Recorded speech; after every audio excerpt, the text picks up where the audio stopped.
रीतीने आत्म्याच्या ठिकाणी परमात्माच्या ठिकाणी परब्रह्म मानणं, सर्व इंद्रियांच्या ठिकाणी देवता मानणं हा मनुष्य तरुणाला उपाय पात्र आहे.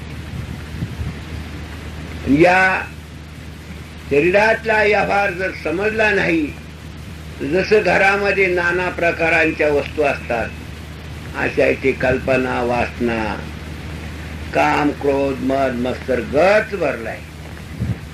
जसं देवळामध्ये एकच महादेव दिसतो, लई झालं तर पार्वती दिसते, शिवानी शक्ती आणि गणपती.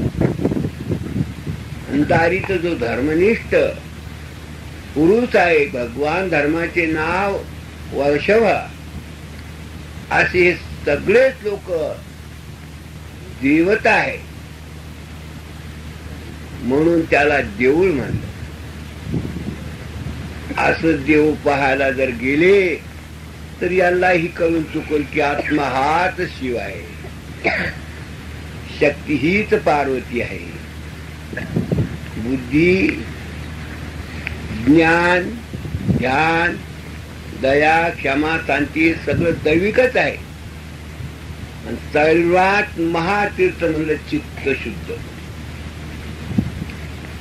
अशा या शरीरामध्ये दैवत भरलेलं आहे. हे दैवत ज्या वेळेस आपल्याला कळत नाही म्हणून अज्ञानात जाऊन मनुष्य नाना प्रकाराचा विनोद करतो, मारामारी करतो, झगडे करतो, तंटी करतो. आता बरेच